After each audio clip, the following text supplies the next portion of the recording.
अस्सलाम वालेकुम। Chapter number 9 transfer feed का जो टॉपिक आज हम डिस्कस करने जा रहे हैं वो है emission and absorption of radiation. In radiation का इंजिज़ाब या अखराज किस तरह से होता है इसके बारे में हम आपको बताएंगे। इससे पहले हमने रेडिएशन के बारे में जो है वीडियो की हुई है, उसमें हमने रेट ऑफ रेडिएशन किस पे डिपेंड करता है वो भी बताया है। तो आज की वीडियो को देखने से पहले मैं आपसे कहूँगा आप उस वीडियो को लाजमी देखेगा, क्योंकि वो वीडियो आपके लिए काफ़ी ज़्यादा हेल्पफुल रहेगी एमिशन और अब्जॉर्प्शन ऑफ रेडिएशन को समझने में। तो मैं डिस्क्रिप्शन में उस वीडियो का लिंक भी दूंगा। स्टार्ट करते हैं। तो एमिशन और अब्जॉर्प्शन जो है यानी रेडिएशन का अखराज या जज़ब होना जो है ये क्या होता है।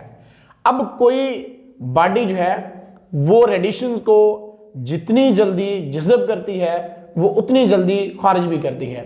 यानी अगर एक बॉडी जो है वो अच्छी इमिटर है तो इसका मतलब ये होगा कि वो अच्छी अब्जॉर्बर भी है, यानी वो रेडिएशन को जज़ब करने की सलाहियत जितनी ज़्यादा रखती है उतना ही अखराज करने की सलाहियत भी ज़्यादा रखती होगी। तो अब हम देखते हैं कि बेसिकली लेज़लीज़ क्यूब जो है वो क्या चीज़ है।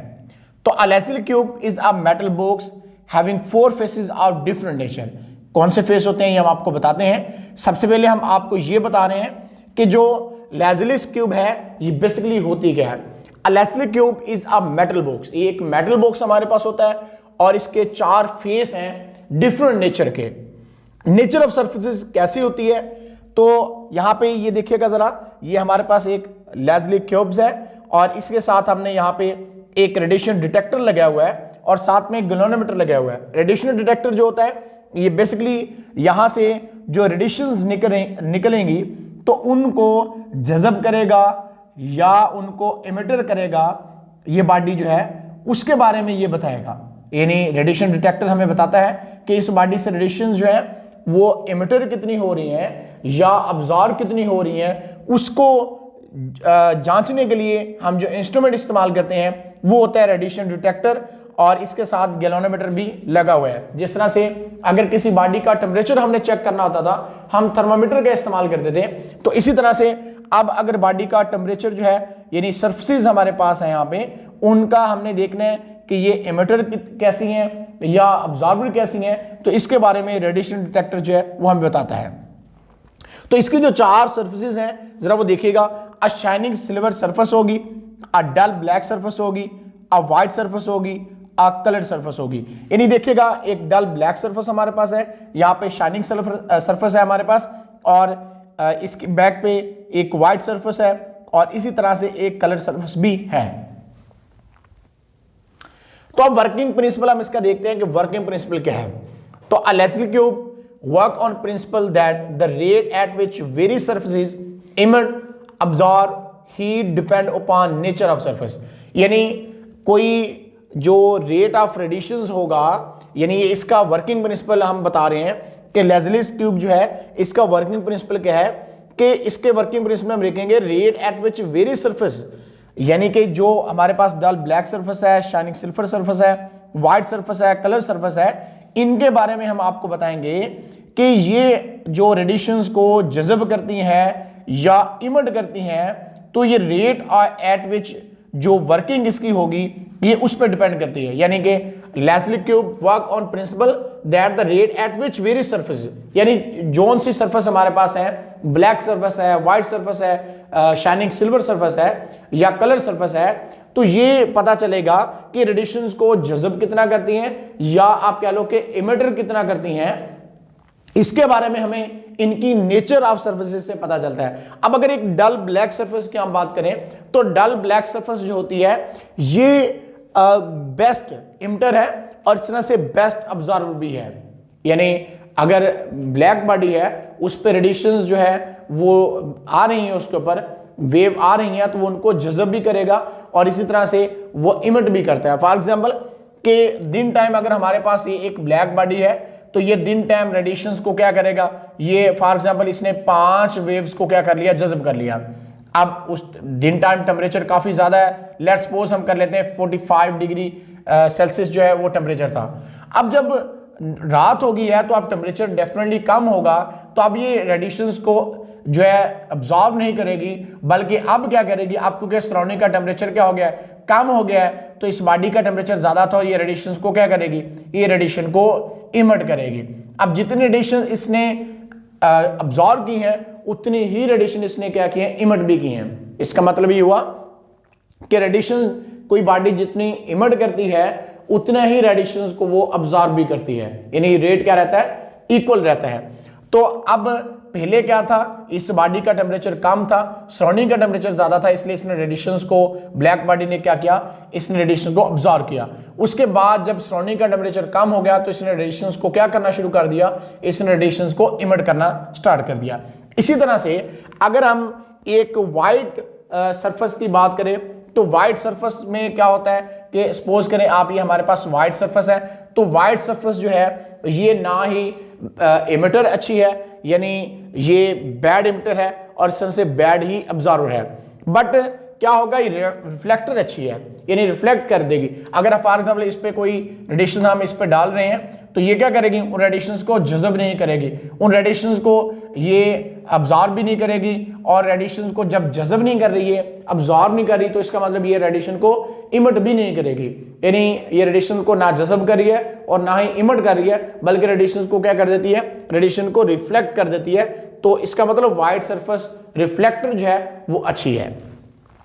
अगर हम शाइनिंग सिल्वर सरफेस की बात करें तो शाइनिंग सिल्वर सरफेस जो हमारे पास होती है इसमें क्या तरीकाकार है। शाइनिंग सिल्वर सरफेस की अगर हम बात कर लेते हैं कि ये हमारे पास है जी शाइनिंग सिल्वर सरफेस, ये हमारे पास एक शाइनिंग सिल्वर सरफेस है। जब शाइनिंग सिल्वर सरफेस की हम बात करते हैं तो ये भी क्या है, ये रस्ट इमिटर है और रस्ट ही क्या है, ये अब्जॉर्बर है, यानी कि ये ना ही रेडिएशंस को इमिट करती है और ना ही अब्जॉर्ब करती है, बल्कि क्या करती है, ये रिफ्लेक्ट करती है, बेस्ट रिफ्लेक्टर है। जस्ट लाइक जैसे आप मिरर के अंदर आप देखते हो तो अगर धूप के अंदर आप रखते हो मिरर से लाइट जो है रिफ्लेक्ट होती है, तो इसी तरह से शाइनिंग सिल्वर सरफेस जो होती हैं ये क्या होती हैं, ये अच्छी रिफ्लेक्टर होती हैं, लेकिन ये इमिटर और अब्जॉर्बर जो है वो अच्छी नहीं है, यानी ना रेडिएशंस को बेहतर तरीके से ये जज़ब करती हैं और ना ही इमिट करती हैं, तो इसलिए ये रेडिएशंस को इमिट और अब्जॉर्ब नहीं करती,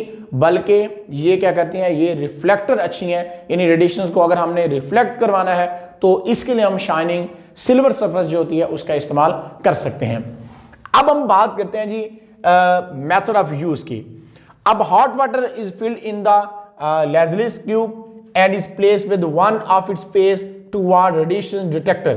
अब ये रेडिएशन हमारा डिटेक्टर है, हमने इसके अंदर हॉट वाटर जो है वो डाल देना है, यानी गर्म पानी इसके अंदर डालना है, और डेफिनेटली जब इसके अंदर हॉट वाटर या गर्म पानी हमने डाला हुआ है तो फिर रेडिएशंस जो है वो इमिट होंगी।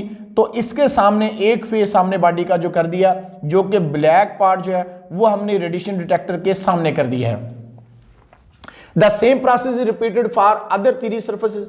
इसी तरह से अब हम सरफेस पहले डल ब्लैक सरफेस को रखा, अब फिर इसके आगे शाइनिंग सिल्वर सरफेस कर देंगे, फिर उसके बाद व्हाइट सरफेस कर देंगे, फिर उसके बाद क्या करेंगे, हम कलर सरफेस जो है उसको कर देते हैं।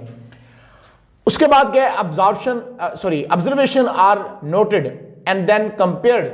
हमने जो ऑब्जर्व करना है, हम देखेंगे यहाँ पे रेडिएशन डिटेक्टर लगा हुआ है, ये हम बताता जाएगा कि कौन सी बॉडी जो है वो अच्छी इमिटर है, अब्जॉर्बर है, तो इसके बारे में हम रिजल्ट जो होगा, ऑब्जर्वेशन जो होगी, हमारे मुशाहदात जो होंगे उसको हम क्या करते जाएंगे, नोट करते जाएंगे कि डल ब्लैक सरफेस के लिए क्या रीडिंग आई थी, shining silver surface, white surface और कलर सरफेस के लिए क्या क्या रीडिंग आई थी, उनको हम नोट कर लेंगे। It is found that black dull surface is a good emitter of heat. तो जब इन तमाम को हमने ऑब्जर्व किया, रेडिएशन डिटेक्टर ने हमें बताया कि ब्लैक बॉडी जो होती है वो क्या है, ब्लैक डल ब्लैक सरफेस जो होती है is a good emitter of heat, कि ये हीट की अच्छी यानी कि इमिटर है।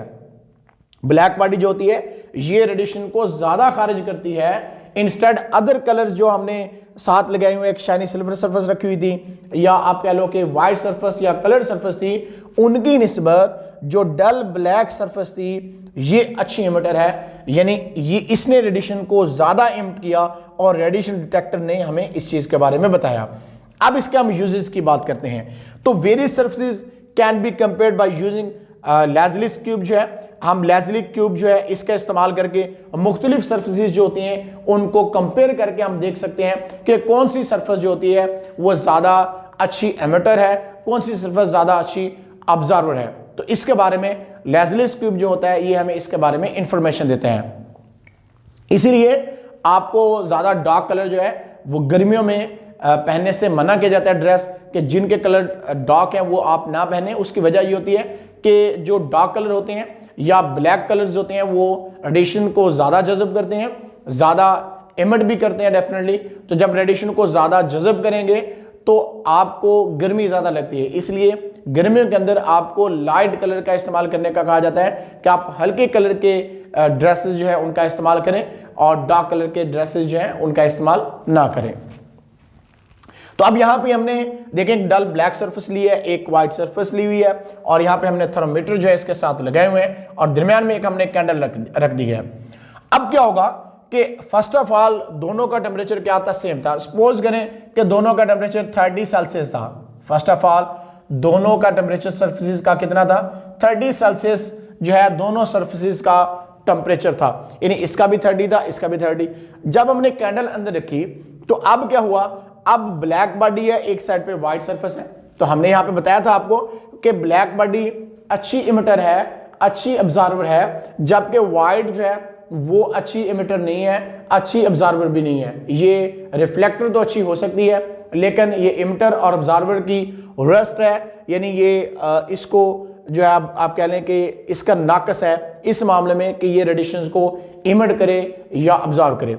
और ये चीज़ हमें देखने पर यहाँ पे मिलती भी है कि जब कैंडल जो है हीट अप होके इन सरफेसेस ने हीट को क्या किया, अपने अंदर जज़ब किया। तो जज़ब करते हमने टेम्परेचर जब देखे तो इस बॉडी का टेम्परेचर क्या था, ज़्यादा था। ब्लैक डल ब्लैक जो सरफेस हमने लगाई हुई है, इस सरफेस का टेम्परेचर जो है थर्मोमीटर ने हमें बताया कि इसका टेम्परेचर तेजी के साथ बढ़ा है क्योंकि अच्छी ऑब्जर्वर है। डल ब्लैक सरफेस अच्छी ऑब्जर्वर है इसलिए इसका टेम्परेचर तेजी के साथ बढ़ा। इंस्टेड अगर हम व्हाइट सरफेस की बात करें कि व्हाइट सरफेस में ऐसा नहीं हुआ, डल ब्लैक सरफेस क्योंकि अच्छी ऑब्जर्वर है इसलिए इसने रेडिएशन को जल्दी जज़ब किया और इसी के साथ ही इसका थर्मोमीटर जो है इसके साथ लगा हुआ है, उसने टेम्परेचर भी इसका बताया कि बड़ी तेजी के साथ बढ़ा है।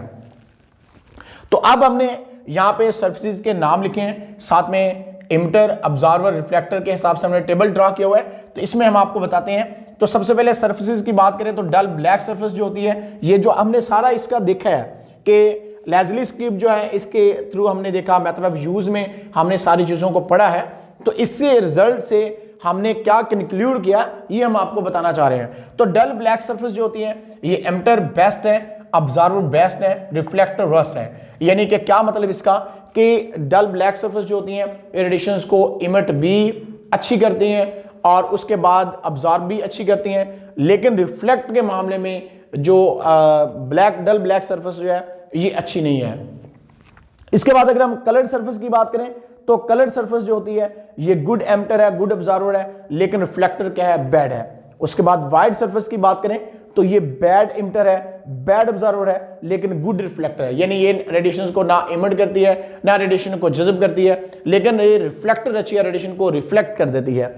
उसके बाद अगर हम बात करें शाइनिंग सिल्वर सरफेस की तो ये इमिटर की वर्स्ट है और इसी तरह से ये ऑब्जर्वर भी वर्स्ट है और रिफ्लेक्टर क्या है, बेस्ट है। यानी ये इस मामले में इमिटर के मामले में भी नाकस है और ऑब्जर्वर यानी रेडिएशंस को जज़ब करने के मामले में भी नाकस है, लेकिन रिफ्लेक्टर क्या है, बेस्ट है कि शाइनिंग सिल्वर सरफेस जो है इस पे रेडिएशंस अगर डाली जाए तो रेडिएशंस को क्या करती है, ये रिफ्लेक्ट कर देती है, यानी ये अच्छा रिफ्लेक्टर है। लास्ट में हमने क्वेश्चन लिखा हुआ है, what relation between transfer feet by radiations and surface area of the body. Radiations का जो between transfer of heat bye radiation and surface area जो है इसके दरमियान क्या रिलेशन है। अब देखिए अगर हमारे पास एक बॉडी है उसका सरफेस एरिया ये है और एक दूसरी बॉडी है उसका सरफेस एरिया ये है।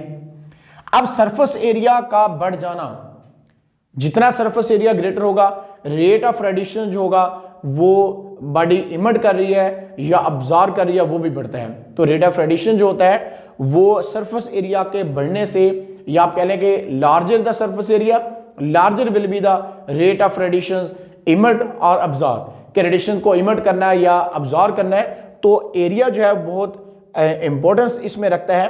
तो इसकी वजह से जब एरिया ज़्यादा हो जाता है तो रेट ऑफ रेडिएशन भी बढ़ जाता है, जब एरिया कम हो जाता है तो रेट ऑफ रेडिएशन भी कम हो जाता है। उसके बाद रेडिएटर जो होते हैं इनके एरिया को बढ़ाने के लिए ही, रेडिएटर जो होते हैं इनके एरिया को बढ़ाने के लिए इनमें स्लॉट्स डाली जाती हैं, यानी जरिए सी बनाई जाती हैं, ताकि इस तरह से हम इसका एरिया बढ़ा लें और रेट ऑफ रेडिएशन जो है इसको बढ़ा सकते हैं। तो इसलिए रेडिएटर के अंदर स्लॉट्स जो हैं वो बनाए जाते हैं। तो इस तरह से हमने आज देखा, सबसे पहले हमने emission and absorption of radiation में लेज़रस ट्यूब जो है इसको देखा, फिर नेचर ऑफ सरफेस को देखा और वर्किंग प्रिंसिपल इसका क्या था उसके बारे में आपको बताया और इसका मेथड ऑफ यूज, और एंड पे हमने वीडियो के लास्ट पे आपको बताया है कि एक टेबल ड्रा करके कि कौन सी बेस्ट एमिटर है, ऑब्जर्वर कौन सी बेस्ट है और रिफ्लेक्टर कौन सी बेस्ट है। तो इसके बारे में और लास्ट पे क्वेश्चन था कि एरिया पे रेट ऑफ रेडिएशन जो डिपेंड करता है कि नहीं, ये भी हमने आपको बताया। तो आज के लिए इतना ही, फिर मिलेंगे इंशाल्लाह, तब तक अल्लाह हाफिज़।